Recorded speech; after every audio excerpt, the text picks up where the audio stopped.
A lot of people get into Scientology, or at least they're disseminated Scientology at kind of like a low point in their life, or kind of a stage in their life where maybe things aren't so good. And for me, it was actually the exact opposite. I got into Scientology probably at the a peak. You know, life is full of peaks and valleys, but I think it was definitely a peak for me financially, emotionally, spiritually, mentally, physically. I mean, all these different things in my life. It was really like a really wonderful time for me. I had just shut down a very successful business. I was just about to turn 30. I had really no ties. I was going to do some traveling. And I basically, you know, I got contacted by the Boston organization, and I had actually been interested a few years prior to in the purification rundown.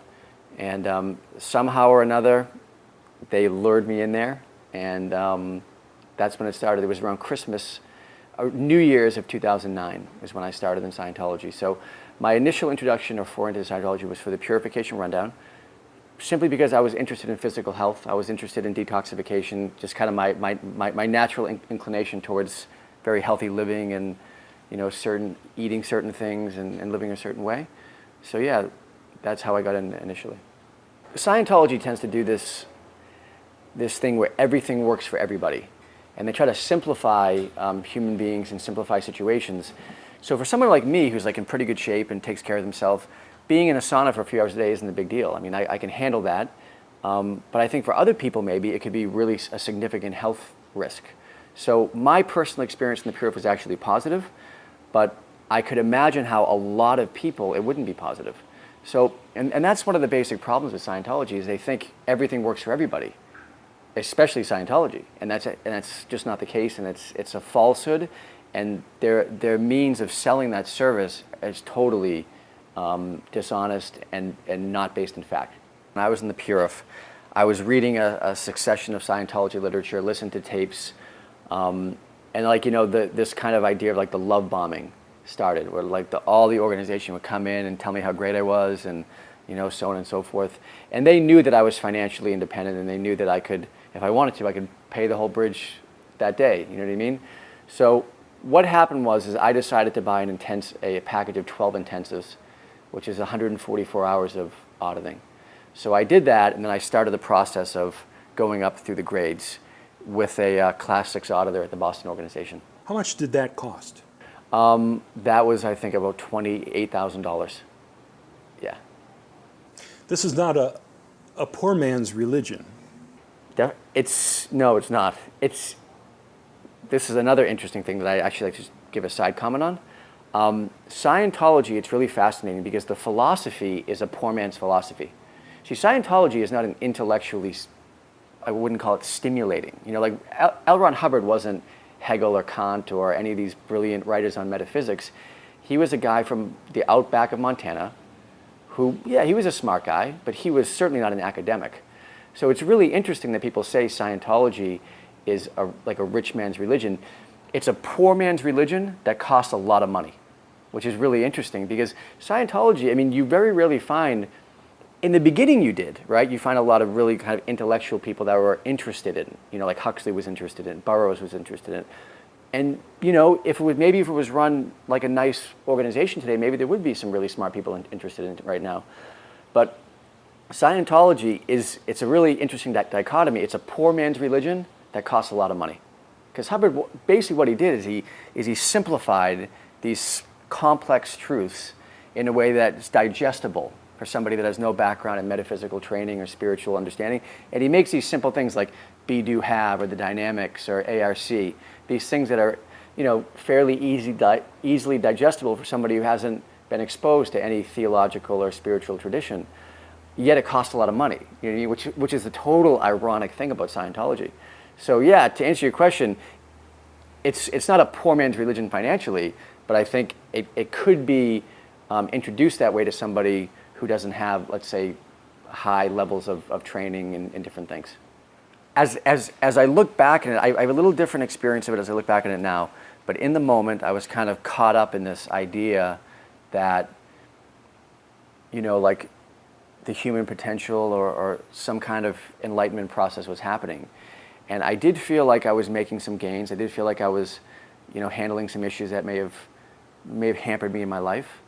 And more than that, I felt like the people in the Boston organization themselves were actually nice people. You know what I mean? I felt like I couldn't believe that these people worked for like $50 a week and were doing all these amazing things. So I had a lot of respect for the work they were doing. And I did feel like in a weird, I mean, you know, I was obviously aware that it was very expensive. And so I guess it was that part of it that kind of hooked me, like I was going to get something even more than, you know, there was always kind of a carrot, you know what I mean? But yeah, overall things went good because that's when I decided to go down to Flag because it was going well. You know, I didn't decide to go to Flag because I was in this, you know, terrible situation and I was being abused daily. I decided to go to Flag because I felt like I was making progress in my own path. The experience at Flag was overall torturous from the first day to the last day.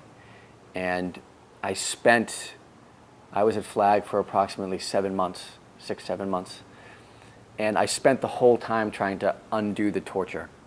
You know, I spent the whole time trying to figure out if I had caused the mental torture, or they had caused it, or what was going on. But I would say the incredible difference between the general attitude and the way human beings are treated at the Boston organization versus how they're treated at the Flag organization was incredibly tangible, incredibly obvious, and also incredibly sad. Looking back on it, like the head organization of this religion is so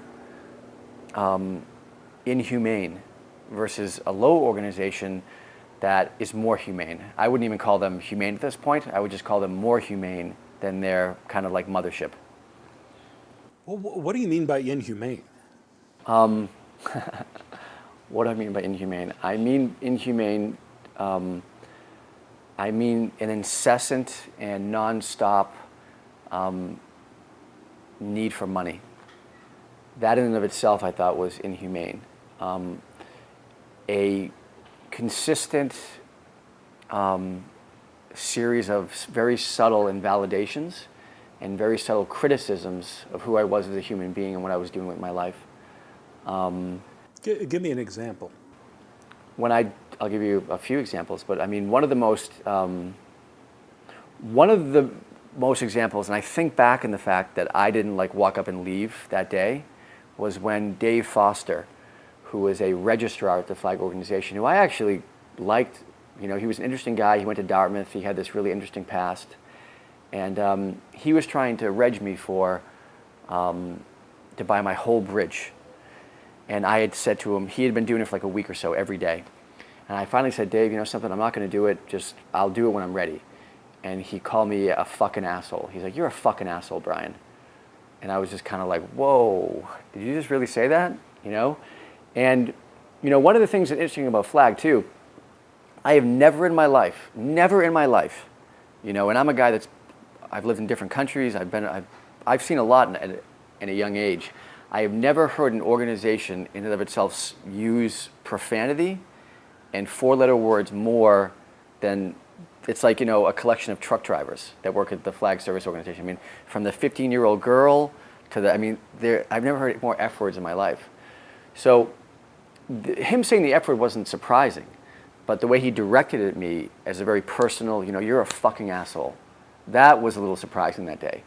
So, I mean, and that was really the least of I mean, in many ways, I actually appreciated the honesty of that. You know, there was far more very subtle ways of invalidating me as a human being that I really didn't even pick up on because it was happening in such a way that I didn't quite get it. You know what I mean? So I think that my entire experience there, not only the actual process of me doing auditing, which was really, really painful, very traumatic actually, but also the various kind of like social elements, the financial element, and overall just kind of like being lost in this maze, in this like mental maze that I didn't even know I was in. You know what I mean? I knew there was something wrong, and I knew that I didn't feel good, and I knew that my intuition, but I was still I was still using the idea that it was my fault, that I must have done something wrong for this to happen, you know? A basic Scientology kind of philosophical underpinning, I guess, is this idea that if you're part of a group and you leave the group suddenly, right, then you must have committed some kind of crime or some kind of wrongful action within the context of the group. And you know something, it's really interesting because at the time I thought that made sense and I thought there was some rationality to that.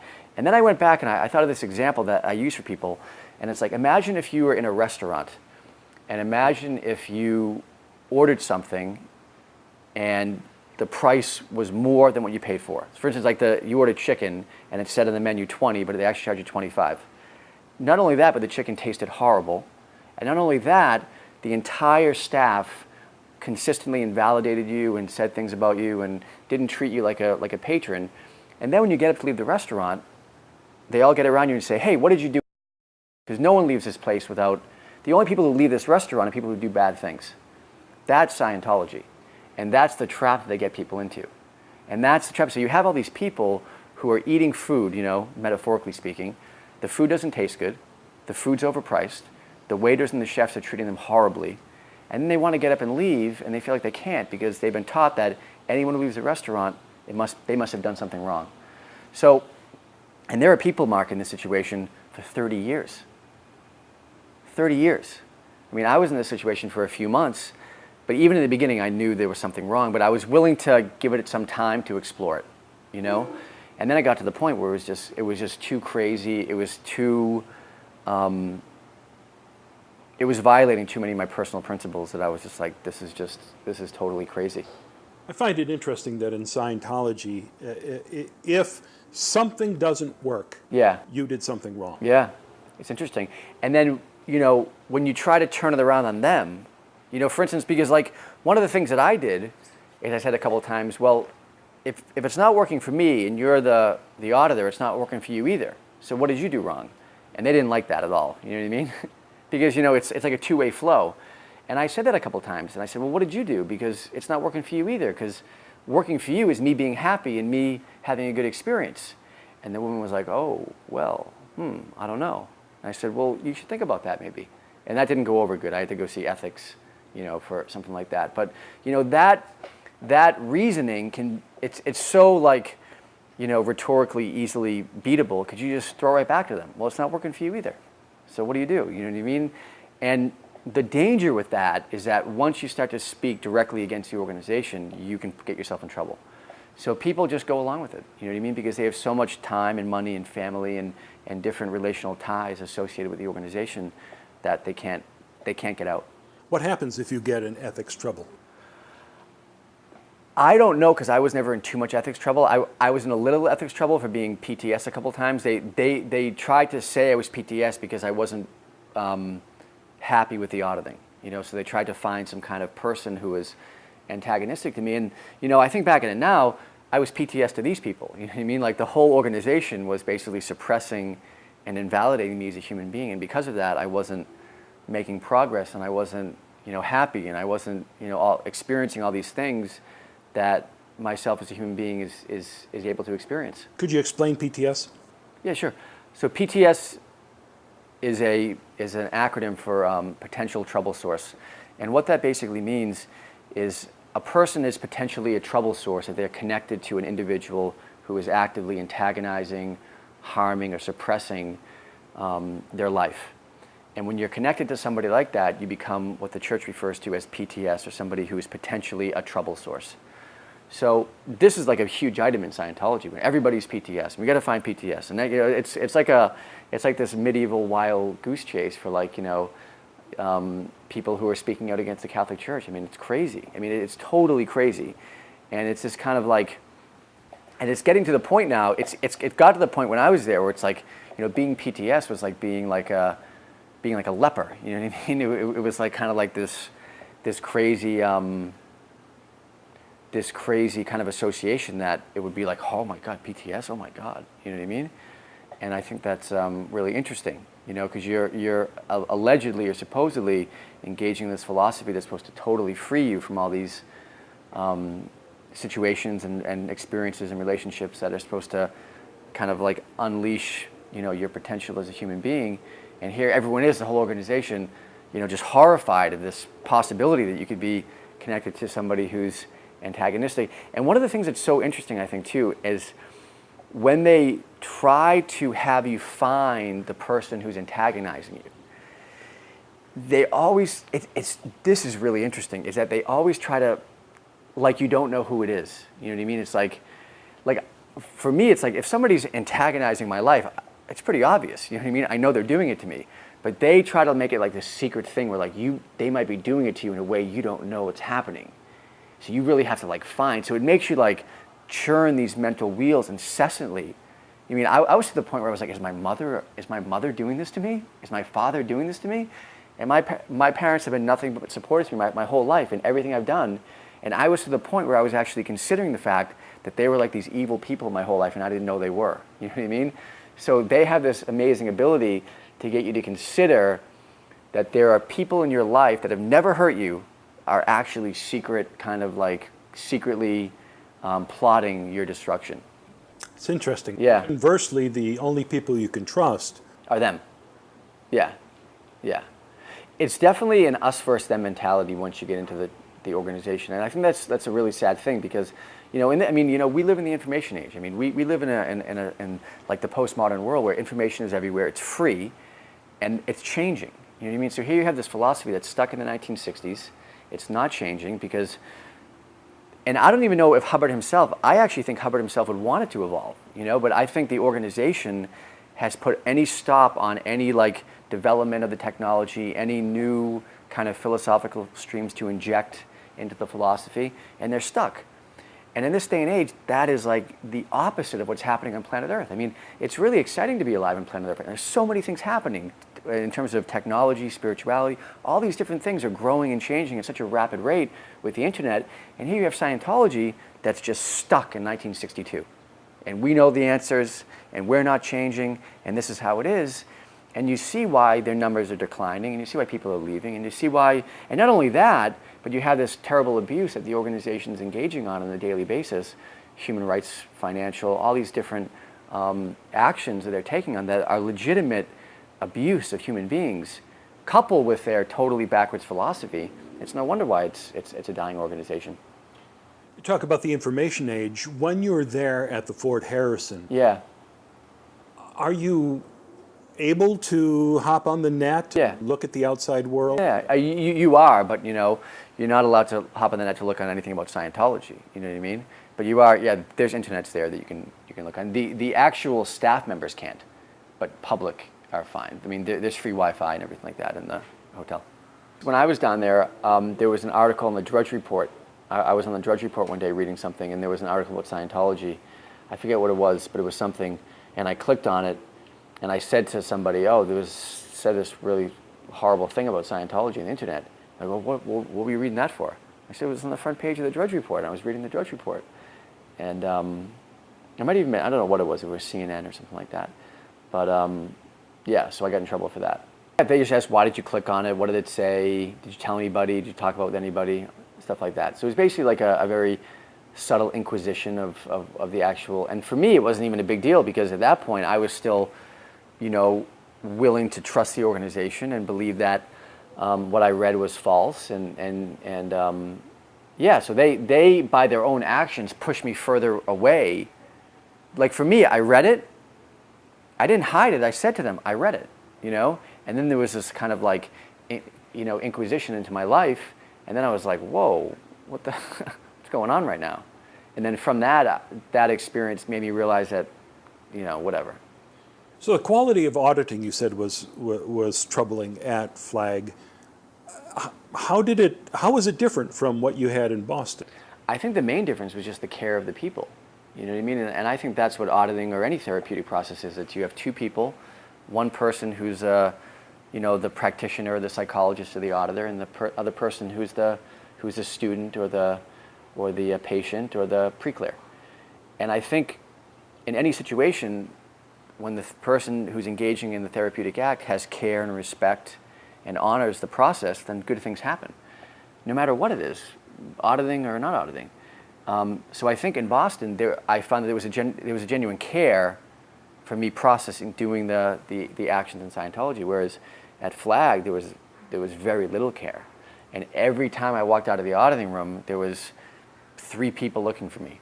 1 to have me join the Sea Org, 1 to have me donate money to the IAS, maybe 4. 1 to have me donate money to Superpower, 1 to have me donate money to Planetary Dissemination, 1 to have me donate money to Ideal Orgs, 1 to have me buy the bridge. So there was, at any given time, there was 1 of 6 people looking for me the moment I walked out. And it's really interesting because they coordinate it. You know what I mean? So like, for instance, the IAS, they'll call the person who's in charge of the auditor and say, hey, is Joe Smith out of session yet? And they'll look and say, oh, he'll be out in 10 minutes. All right, good, I'll go up and meet him. So they have this whole thing kind of worked out where the people are like waiting for people. And it's actually to the point where they know if a session went good or not. You know, so it's like they know if somebody had a really good session and they, you know, maybe had some kind of experience that could be conceived like a kind of a spiritual epiphany or some kind of awakening, that this would be a good time to get money from them. You know what I mean? So they have this whole thing worked out, which is just like, yeah, it's sickening. You know what I mean? It's beyond sickening. Would they know that before you actually left the audit? Yeah, I found that afterwards, yeah. Not before they left the auditing room, but they would talk to the, there would be some kind of dialogue between what's called the tech services and the IAS people. So the tech services would be the people that coordinate with the auditor to get the pre-clearance session. And they would know the situation just based upon what the pre-clear looks like or what they're talking about. And they could go back, oh, he looks really happy. You should go get some, you know, kind of like that. Well, they wouldn't necessarily know details of your auditing session. No. They wouldn't know any details other than the fact that Joe Smith just walked out of the auditing session and he's beaming. And he has this big smile on his face and he's talking to everybody and, you know, things look really good for Joe Smith. You should go talk to him. Yeah, there would be no details, but there would be kind of a perception of him as a human being and what he, I mean, auditing is actually quite powerful when it's done correctly. And there's no question in my mind that even though I don't think it's necessarily the best therapeutic approach, it's definitely a beautiful way for people to potentially, you know, engage in some kind of healing practice. And there's no question that it can have these big, huge kind of like effects where people can walk out of a room and go, whoa, I feel incredibly alive right now. I feel incredibly happy right now, something like that. So anybody could see that effect on a person and run back and say, hey, Joe Smith's looking pretty good right now. You might want to go talk to him and see if he wants to donate some money. So yeah, I mean, it's truly sickening the way they manipulate that situation. The person who signed me up for services at Flag was a guy named Charlie Bills, who apparently is like this old kind of like, you know, war veteran of Scientology who's been around for a long time. And it's kind of funny because he would say to me, literally, before I went there, don't give anyone any money. You know what I mean? He would actually say this in those direct words. Don't give anyone any money. So it's interesting because the first day I got there, I was supposed to get picked up by the Flag kind of like hotel bus, the Port Harrison bus. So I get off the plane, and I remember I had a connection in Charlotte that day. It was Boston, Charlotte, Tampa. And I got off the plane and I go down to get my bags, and I'm waiting in line to get my bags, and all of a sudden someone says, hey, Brian. And I turn around and it's like this 16-year-old girl or 17-year-old girl. And I was just like, yeah? And she was like, hey, I'm here to pick you up. And I'm like, you're here to pick me up? I'm like, do you have a license? You know, kind of kidding around. And then some other older guy she was with. And it was interesting, she was his boss, which I found really fascinating. She was like a 16-year-old girl, and he was like a 50-year-old man, and she was his boss, which is actually really common in Scientology, which actually is kind of cool, you know what I mean? Which is kind of interesting that they don't pay attention to. What's the rationale behind that? The rationale, I should say that I don't think that's necessarily cool, but I think the fact that they overdo it, but the fact that like age and sex never played a role in Hubbard's thinking of who should be responsible in an organization, which I actually think was actually somewhat forward thinking. Now I don't mean kids, but I mean like if there's a 20-year-old woman who's as good as a 50-year-old guy, Hubbard would say 20-year-old woman's going to do it because she's better, you know what I mean?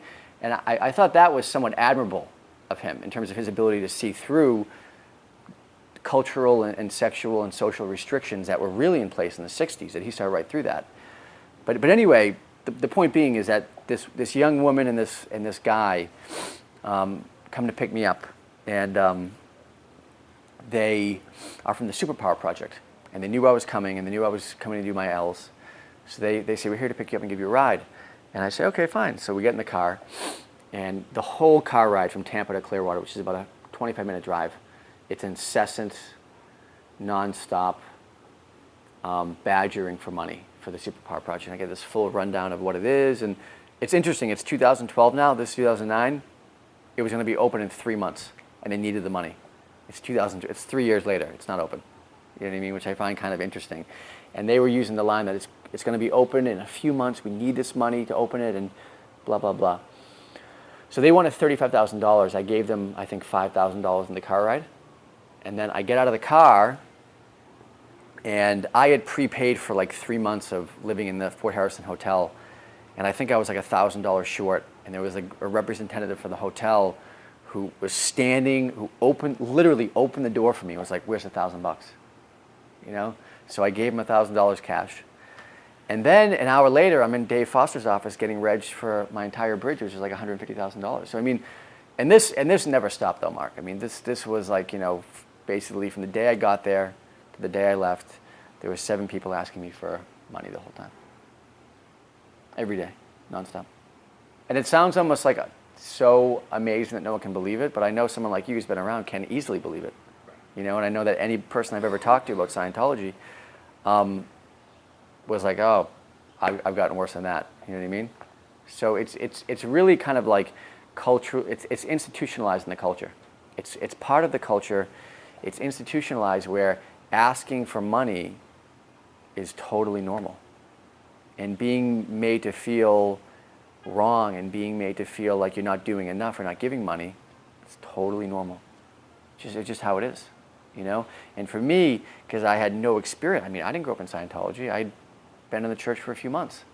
To me, this was like totally foreign, and here I am thinking, wow, is this the way the world really is supposed to work?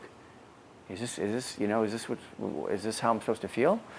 So, you know, one of the things that's really interesting for me too is that you really begin to question your own kind of like moral compass and your own sense of ethics and your own sense of values. You know what I mean? In a way that is very powerful, where you really question these like fundamental core principles that you have as a human being, and it becomes very shaky. You know what I mean? Because you're around all these people, and this is the thing. You have, you know, at Flag, you have thousands of people all kind of questioning their own, but you can't share that information with anybody. It's a secret. So you have like thousands of people with a dirty little secret that no one's talking about, you know, and that's the real tragedy of the whole thing, is that I don't think for a second that there's a person inside of Scientology that doesn't know in some way, deep inside of them, that there's a part of what they're doing. I mean, you know, because I'm not one of these people that think, oh, the whole thing's evil, the whole thing's wrong. I mean, I totally get that they do some good things in the world. And I totally get that some of the things they do is good. But the problem with that is that behind the good thing, there's this monster. You know what I mean? And that takes away from the good thing. So people say, oh, we do all these things for human rights. And okay, yeah, you do. And that's great. Those videos are good and the actions you do are great. But it doesn't matter, because behind it, it's all these lies and deceit, and the organization itself is monstrous. So those good deeds don't mean anything. You know what I mean? And this is what they don't get. So I mean, I definitely understand that there's a segment of the population within Scientology that does do good things. I saw it with my own eyes. There's no question about it. But the problem is they haven't had the ability to fully see the full scope of what's happening in the organization. That all these good deeds are like for naught. I mean, and they're really for naught. You know what I mean? And that's the real tragedy, because, you know, if you had an organization, whether or not you find the philosophy of Scientology sound or not, if you had an organization that was just good, it would be a big difference. You know what I mean, in terms of how things would be handled. You know. If you were troubled by these regs or whatever, you couldn't talk to other people about it, could you? No. So you can't. You can write it up to the organization, and you can talk directly. The organization is actually pretty. They don't do anything, but they're pretty open. If you have a problem, you can go and talk to somebody. Nothing happens. You know what I mean? And they don't do anything, but they do set it up where you can always write what's called a knowledge report, or you can always write something. But what is forbidden is talking to other parishioners about your problems. That is like totally wrong, because for them that's like it's not they say it's not the appropriate channel, which to me is just a way of like creating, you know, like a police state. You know what I mean? That's what it really is. It's like this really kind of religious police state where you're not allowed to have free-flowing, you know, authentic. I mean, you're not allowed to be a human being. You know what I mean? And that's the thing. It's, you know, Scientology, because Scientology presupposes that people aren't necessarily human beings. They're spiritual beings living inside of having a human experience. Now, for me, I mean, I don't know. I mean, I think people have a spiritual basis, but I mean, they have this like certainty that you're a spiritual being, and which I think, you know, I don't know if I necessarily think that. But it's interesting because Scientology is actually a very anti-human religion. They look at human beings in and of themselves as being very bad. And the only thing that's good is this kind of abstract thetan, this abstract entity that you truly are and I truly am, that's living this kind of fake human life. So these human qualities of like saying you're hurt or saying you're angry or saying being a real human, to Scientology, that's really bad, you know. So it's like it's a very anti-humanist organization, and it's a very anti-humanist organization. And I think maybe philosophically there are portions of both, you know, humanistic in a good way and very, you know, Hubbard definitely said some things that were very disparaging and anti-human beings. You know what I mean? But yeah, I mean, Scientology kills human beings. That's what it does. Other than the nonstop regging, what is it like to live at the Fort Harrison Hotel for months on end? Very luxurious, very, very nice. Food is good. Rooms are beautiful. Atmosphere is nice. But, well, I think, you know, I can only speak for myself. You know, my experience of living there, because my experience inside of the actual, you know, like the auditing situation and the different things I was doing was so traumatic that the experience in the hotel was not good, you know. So yeah, I mean, I had a horrible experience living in the hotel. You're aware that the staff was earning $50 a week. Were you at all aware of the rest of the treatment that Sea Org members? No, definitely not. I knew they were getting $50 a week, and I knew that was like, but for me, like, I had a lot of respect for that. You know what I mean? For me, that was like, wow, these people are like, you know. But I also knew they had their housing and their food covered and everything like that. But see, the Sea Org member will never tell you that they're being treated badly. I mean, that would be like, I mean, I couldn't even imagine being at the, you know, at the Fort Harrison Hotel and the Sea Org member saying, God, we're like, they treat us so bad here. They make it seem like everything is like just beautiful and wonderful, and you know, nothing can be better. So for me as a parishioner, I'm thinking, wow, these guys, you know, maybe I should join the Sea Org. You know what I mean? Why did you decide to leave? Well, I mean, I kind of had like a straw that broke the camel's back experience, but I think it was just the, you know, aggregation of 6 months of torture. You know what I mean? That I was just kind of like, there's no possible way that I can be part of this group. And I think the thing for me, more than anything, was just like, there is no way I could ever get somebody to come down here. Like there was no way that I could ever call like my brother or call a friend and say, hey, come down to the Scientology place and you know, whatever. To me, that would be like a crime, you know what I mean? So that's the reason why, for me, I decided to finally leave, because I realized that for me to call somebody and say, hey, come down to this place and, you know, explore this philosophy, I would be worried sick about them all night. I would be like, oh my God, are they hurting them? Are they taking money from them? Are they going to do something to them? So that was just like the litmus test for me, is I could never in a million years get somebody to go into Scientology, ever. Because to me, I'd be worried about them. And this isn't to say I don't think there are things in Scientology that are beneficial. I'm not saying that. What I'm saying is that the organizational responsible for making this philosophical system come into action is toxic, is dangerous, is psychotic, is schizophrenic.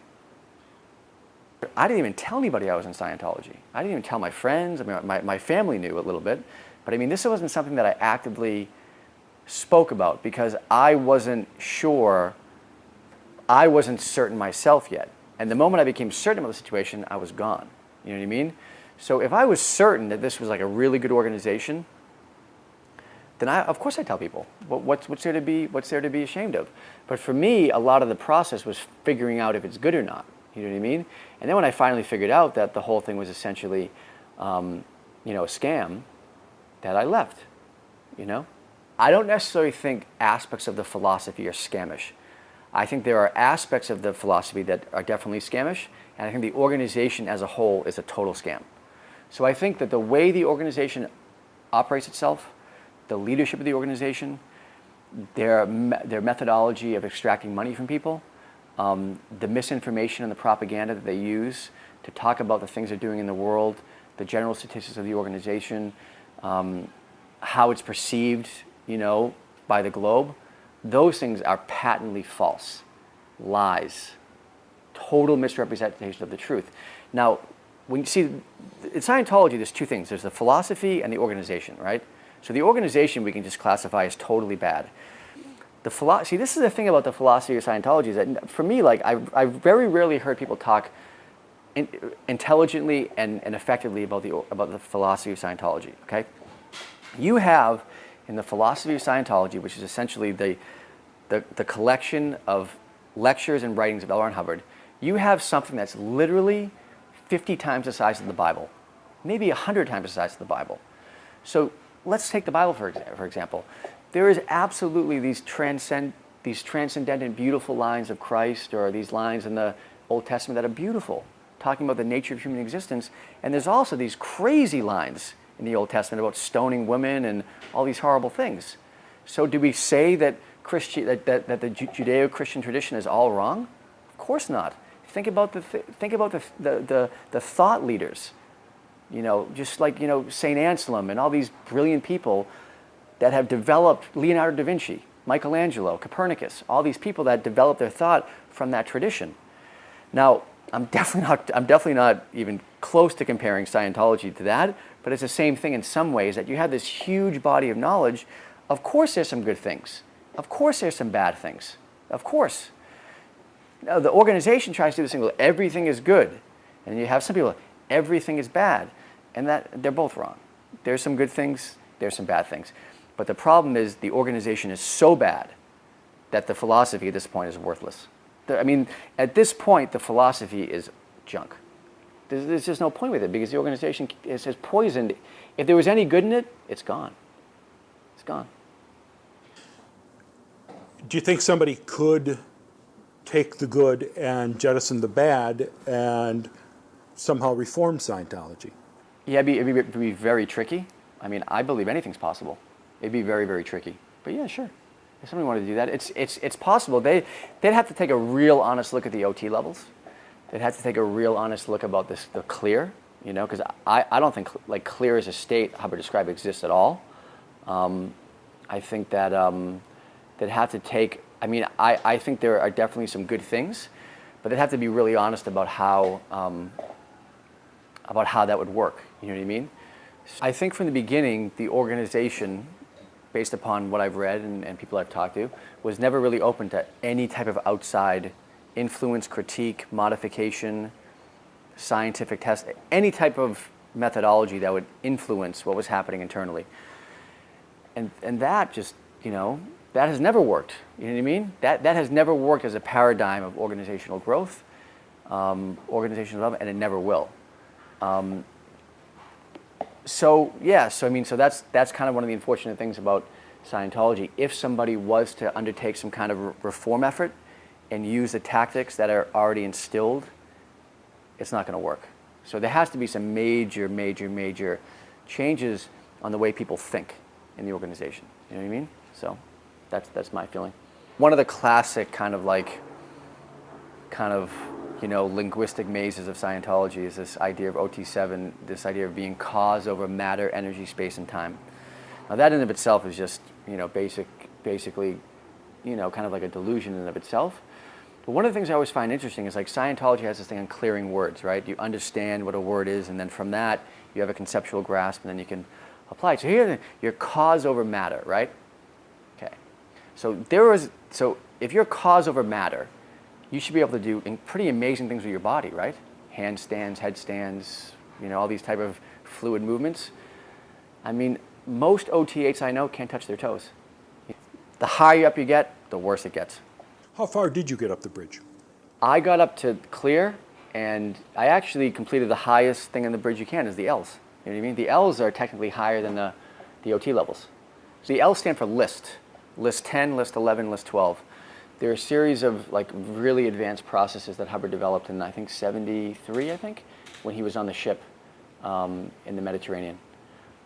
So what it is, it's the L's I wouldn't, see, Scientology isn't necessarily therapy, you know what I mean? It's processes to awaken and to improve human ability.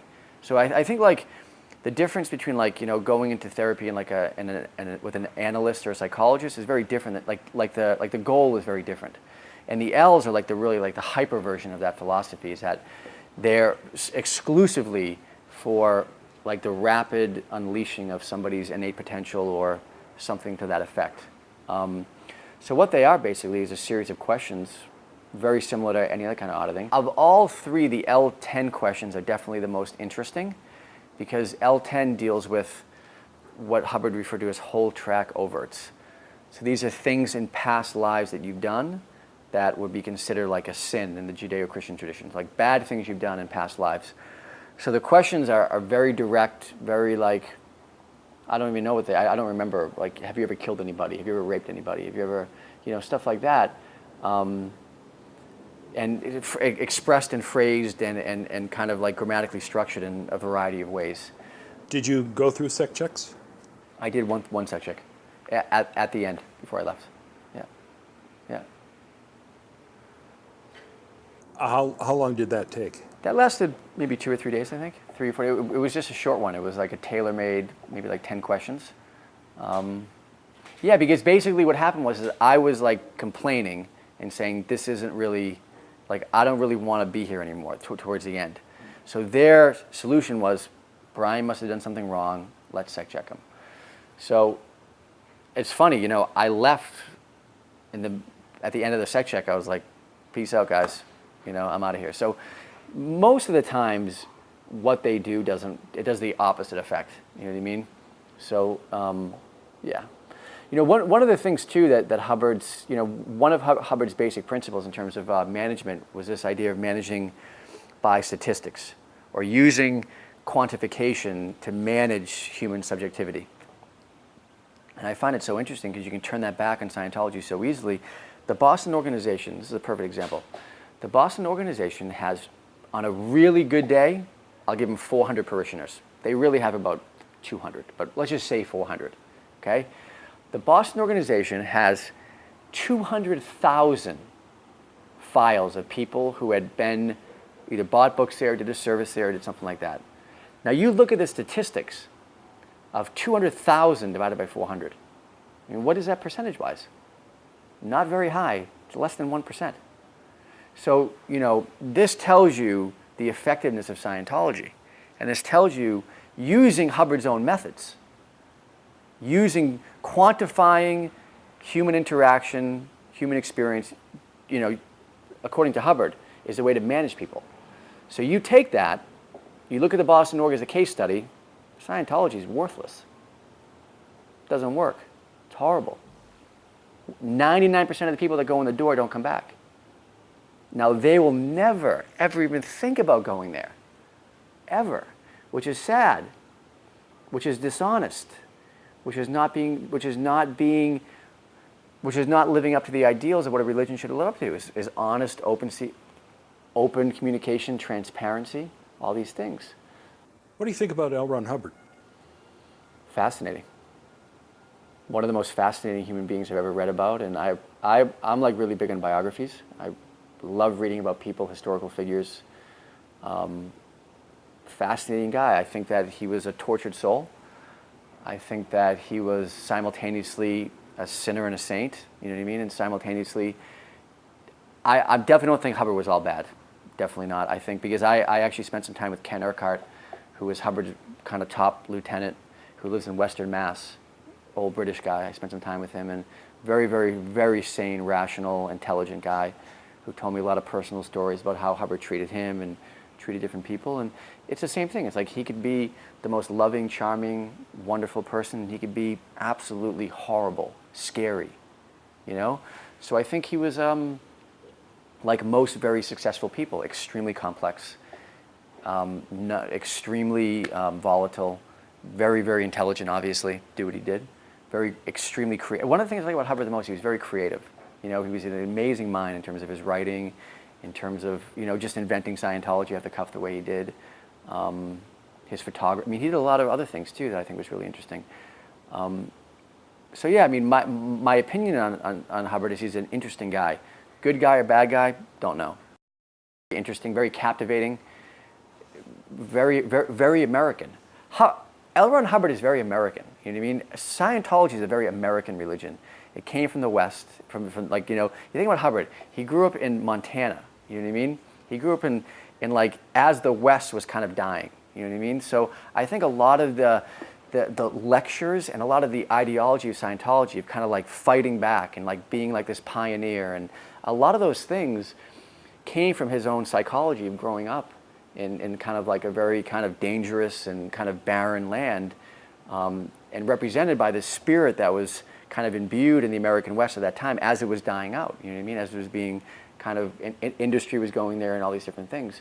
So I think you can see a lot of that in the philosophy of Scientology as being like a phenomenon of like some kind of American Western ideology. It's interesting. I mean, you know, you might be stretching with that, but I think you can definitely find a lot of correlations between the system he developed and kind of how he grew up and his own upbringing and his own, I mean, you think about his life, it's just so amazing. I mean, you know, traveling through Asia and all these different things. It's really, and obviously I know that he embellished a lot of the things, but even if he didn't embellish it, it's still pretty amazing. I mean, I think the real story is just as good as the embellished story, and that's the thing that people don't, and that's the real sad thing, you know what I mean? That even if you lied about some stuff, his life in and of itself was amazing. To me, Hubbard was a deeply flawed man. Deeply, yeah. But we all are, though. I'm deeply flawed. Right. And I think being a human being, you have to be flawed to be a human being. And that's the simultaneous beauty and terror of living. You know what I mean? What's remarkable to me, though, is this deeply flawed man said that he had the answers to make you this superior person without flaws. Yeah. And yet it couldn't help him. Yeah. Well, I think it did help him in some ways. I think that, see, this is the thing about auditing, is that it's like, it's very like this.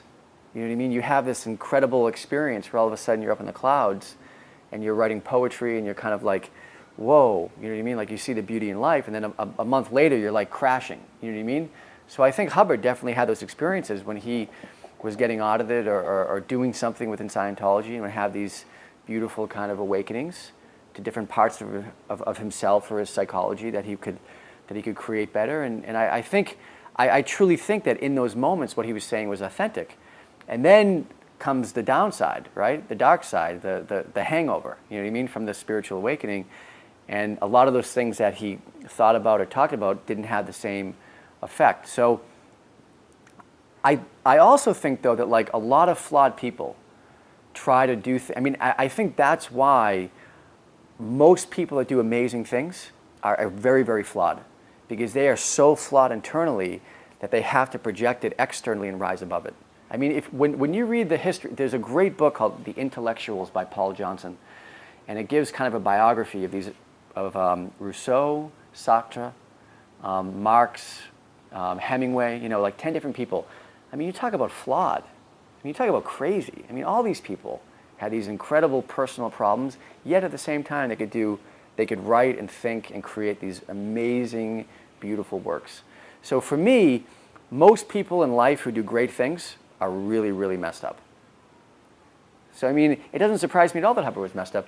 And I think, and this is the thing about Scientology that to me is like so heartbreaking, is that like they distance themselves from the messed upness that we all are. Like a Scientologist will never admit that they have any problems. they'll never admit that they have like an emotional weakness or some kind of, to them it's like wrong to admit any type of weakness. And I think that's where people's fundamental strength comes from, by realizing how weak we are, but also how strong we are at the same time. And I think that interplay of weakness and strength is what makes artists and what makes leaders and what makes writers and what makes anyone who does things in the world good. That's what makes them good, is that interplay of weakness and strength that's projected out into the field. And I think it's horrible that Scientologists can't see that. And not only that, they don't want anything to do with it. They just want the good. You know what I mean? And it's a false good. It's a fake good. There are a lot of promises made Yeah. as you're going up the bridge. Totally. Yeah. A lot of promises that are totally divorced from reality. And again, and if this was totally Hubbard's responsibility, then shame on him. But for me, it's like, I don't know how the whole thing evolved, and I don't know how the whole thing was structured and how it became that way. But it's crazy. You know what I mean? They're basically selling God. They're basically selling indulgences. They're doing something very similar what the Catholic Church did prior to Luther. You know what I mean? And they're selling freedom, they're selling forgiveness, they're selling things that have to do with the inner life, with the spiritual life. And that is just so wrong, and it's so sick, and it's so sad. It's sad. You know what I mean? One of the reasons why I'm speaking out, and one of the reasons why I've offered myself for different interviews, is because I don't want what happened to me to ever happen to anybody again. And there's no reason why it should be, because people can look in my eyes and see if I'm an honest person or not, and see if what I'm saying in this interview or other interviews, just by my tone of voice and my inflection and what I'm saying, if it's true or not. I know what I'm saying is 100% factual. It's my experience. I lived it, but I also objectively saw it. So I have this. A lot of people who criticize Scientology has never been here and actually been through it. You know what I mean? So I've seen it. I've read about it, but I've lived it too. I've actually been in the room when there's 10 people trying to get money from you. I've been in the L's hallway at the Fort Harrison Hotel and did my L's. So I think I'm speaking from a place of experience and speaking from a place of authenticity. I would never, ever, ever in a million years wish what I experienced in anybody, my worst enemy, or anyone even remotely close to that. I think what happened to me definitely made me stronger as a human being, and it made me stronger by like totally crushing me and totally, killing me. You know what I mean? Like when I left Scientology in February of 2010, I felt suicidal. I felt like I felt so destroyed as a human being, and I felt so betrayed by people who supposedly I trusted, that it's really hard to actually verbalize the feeling that I had. And it's like this feeling of helplessness. It's a feeling of total alienation. It's a feeling of not being able to communicate. Like, I can remember my mom saying to me, like, "What's wrong?" And it's just like you can't even begin to express and relate the type of experience I went through, because it would be so over her head that she couldn't even possibly. I'm not saying she hasn't been through her things, but like the level of the betrayal by a religious organization that I experienced, for me, it was really hard to believe that other people could experience that. But then the more you talk about it, you realize people do experience different things like this, It's interesting, I really like when I was kind of reading about people who have been through similar experiences, whether it's Scientology or other thing. One of the things that I really identified a lot was with people like abuse victims. You know what I mean? I really identified with that experience of being like totally helpless and betrayed and all these things, because I really felt like, they basically took all this money from me and then just kicked me off the side of the road and had no caring for me at all as like a human being. Like I was an object to them. I had become objectified, and my money had become objectified, and my soul had become objectified. You know what I mean? And I think that was, really hard.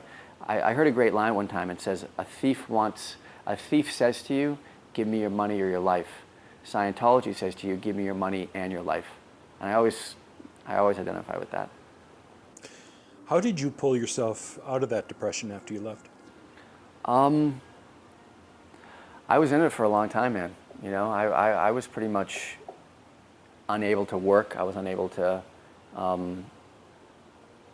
unable to really physically move, you know, because that's something that's really important to me, is movement of the body. I'd been a professional athlete and, you know, studied yoga for a long time. So I was unable to move. I was unable to, you know, interact with like old friends. I felt like the scarring I had gone through, like it was just like, wow, like I'm like a totally different person now, and like I feel like I can't even talk to these people that I had been with. But I think it's just a process. Like I just kind of was just in it for a while. I mean, really, I didn't do anything. I just was kind of depressed for a while, you know. And then, you know, I think even now, you know, a couple of years later, I mean, yeah, I definitely have days now, you know what I mean, where that experience definitely still affects me. I mean, you know, I'm still trying to get my money back from these people, you know, still to this day. So, I mean, that definitely affects me because in some way I'm still connected to these guys, you know what I mean? And I want nothing to do with them. You know, I want to be as far away from Scientology as possible, you know? How much money did you spend in Scientology? $350,000 in 1 year. I donated. Yeah, and that is not just auditing. That's, you know, human rights campaigns and all this money that I donated to the cause, you know what I mean, in addition to actually paying for auditing. Hubbard says really, really clearly that if you leave the organization within 90 days and demand money back, you have to get paid back. Now, I demanded it the day I left. You know what I mean? I knew that this whole thing was a total, like, I was like, I'm done. You know what I mean? And I went to the point, Mark, when I said, listen, you know something? You don't have to give me all my money back. Just be fair. Give me something that's reasonable and whatever. I don't even care. Even though I wanted all my money back and I felt like I deserved all my money back, and I felt like I deserved my money back and then some for what they did to me, I was just like, listen, just give me a fair settlement and I'll just, whatever, you know? And they offered me like $25,000, something like that. You know what I mean? So I felt like so insulted and so, I mean, not only that, they're just blatantly disregarding the words of their own guy that founded the religion. So I've been actively trying to, get back this money for a while now, you know, and it's like every time it's like the new thing. They refuse to communicate with me. They refuse to have any type of honest discourse with me. And it's really interesting. One of the first people I talked to when I left was a chaplain at Flag. Paul Greenwood was his name. And he said to me, he's like, Brian, you should get every penny back. You should get every penny back, and I'm going to write a report saying that you should get all your money back. And the next time I called him 2 weeks later, he hung up the phone on me. Wouldn't talk to me anymore. Apparently, he probably said, give him his money back, and they said, don't say that again, you know. Now that you've been speaking out, have you felt repercussions from Scientology? No. Nope. I haven't felt anything. And to be honest with you, I have absolutely no fear of any repercussions. I could care less if they do anything to me. I have absolutely no fear of the Church of Scientology. And I think that's another reason why I want people to know there's nothing to be afraid of. Even if they do something, it's not going to do anything to you. You know what I mean? And I feel like if they act out against me, it just makes them look totally ridiculous and look totally foolish. You know what I mean? I have done nothing wrong to Scientology. Nothing. I was involved in this organization for a year. I respected them. I went by all their rules. They misrepresented and broke every single promise they made to me. And all I said was, I didn't even ask for all my money back. I said, just give me something back that's fair, and I never want to talk to you again, never see you again. I don't want to speak badly about you in public. I don't want to do anything. I want to live my life. And they couldn't do that. So, I mean, me speaking to you today is a result of them not being honest, period. I'm just calling them on the carpet for what they've done to me, and them breaking the fundamental principles of what Hubbard says to do. You know what I mean? It's like, if Hubbard says if people aren't happy with services, you pay them back immediately. And they have totally disrespected and disregarded that. Scientology tries to criminalize whistleblowing. You know, they try to make the act of whistleblowing wrong. And, you know, we live in a world today that is becoming integrated and corporatized, and all these different things are happening where whistleblowing is so important. It's so essential, not just in Scientology, but on a government level, on a social level, on a corporate level. So whistleblowers are people who are seeing things that are happening that are wrong, that have to make people aware of what's happening. And that is such an important act.